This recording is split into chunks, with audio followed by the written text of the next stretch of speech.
Hey guys, this is Robert from tallguysrc. Quick video here. I got a message from one of the members on my Facebook groups, or one of my Facebook groups, on how do you correctly set up your trims and get your planes ready for flight. So let me show you my method, and I think this is the best method going. It just makes it so much easier to set your planes up for level flight. So the first thing, and this is the most important thing, and what I'm going to do is I'm going to show you just as an example on my little UMX Trojan here, and you can also use this if you wanted to do it on the bigger Trojan too. It's the same setup. The first thing you're going to do is when you do your model setup, you're going to want to set all your trims to 0. You'll notice my throttle, my rudder, my ailerons, and my elevator are all at 0. They're 100% centered trim. So what you're going to do is when you set up your plane for flight, the first thing you want to do is, if your plane has a safe mode, you want to take it out of the safe mode and you want to put it in just the normal flight mode, or like on this plane, the AS3X mode. And then what you're going to do is you're going to mechanically, not on your radio, you're mechanically going to go in on all your control surfaces, and you're going to make sure everything is set as close as it can be to perfectly centered. And what you're going to do is you're going to just use your little adjustments and your ball links to try to set up all your control surfaces to perfectly leveled and centered on your rudder, your elevator, your ailerons, everything. You want to do it mechanically, again, not on a radio. 100% as close as you can get it without doing any adjustments on your radio. Then what you're going to do is you're going to check the CG per the manual, and you're going to adjust the CG. Now, the way most of these small planes and even the larger park flyers you adjust the CG is you move the battery back and forth. So, example, on the bottom of this plane you can see the little 1S 3.7 volt battery. To adjust the CG on this little plane, all I would do is, if the CG was not right, is I would move the battery either forward or backwards to achieve what the manual says is the perfect CG.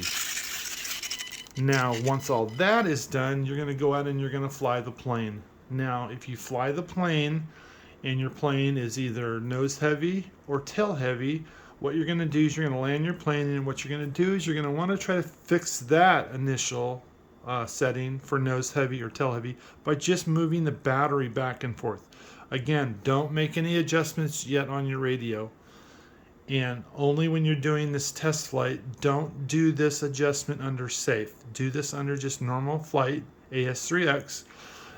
In safe mode, what these planes do is they auto-correct themselves. So if your plane in safe is nose heavy, safe will actually correct it and it'll fly the plane level.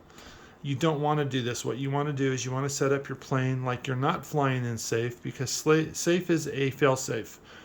That means that when you're flying around, if you're losing control or you can't control your plane, you can flip your plane into safe, and safe will fly your plane. So what you want to do is you want to set up all your adjustments for flight out of safe. Now, that being said, you can adjust your plane in safe to actually correct itself or fly more level and things like that. But to get the best performance out of your plane, you would not normally be flying in safe anyways. You would be flying out of safe in full aerobatic mode, so you can do rolls and loops and things like that. So what you want to do is you want to adjust your plane for flight. First and foremost, as I said before, everything 100% level. Put the battery in, go for a flight, and if the plane is either nose heavy, again, as I said, or tail heavy, use your battery to adjust your CG till you achieve level flight. Now, once you've got it there, if you want to do a little trim on your radio, then you can use your trims a little bit, and what that'll allow you to do is just fine-tune things. You should never do the primary adjustments using your radio. You should always try to dial in your settings first mechanically on your plane. Doesn't matter, if I said before, if it's a small plane like this or the larger version of the Trojan. You should try to get everything 100% as close as you can on your radio with 0 settings, and then go fly your plane and adjust it with the battery, moving it forward or backwards. Now, Now, again, as I said, if you flip the plane into safe and the plane in safe wants to is flying towards the ground or going up, you can make adjustments in safe with the radio. Now, in safe mode, because the radio is using the gyros on the receivers to adjust everything, you can mess around with your trim tabs and stuff like that under those adjustments, because when you flip it out of safe anyways, it's going to default to the normal settings. And those settings were now adjusted on your plane, so your plane should be flying perfectly anyways, because you've adjusted that before you flew by moving the battery forward and backwards. And that's how you're going to adjust your plane for the best trim, for the best level flight. Hope you guys liked the video. If you need any more advice or any technical information, if you have any questions on this video, or you want to add anything to what I just said, please post it in the comments below. Hope you guys have a great week. It's kind of overcast and gross out here in California today, so I thought I would shoot this video to help you guys. Thanks for watching, guys. More videos like this, if you need it, please let me know in the comments below, or if you have any suggestions for other videos, shoot me a line and I will do my best to help you guys. Thanks, guys. Have a great day.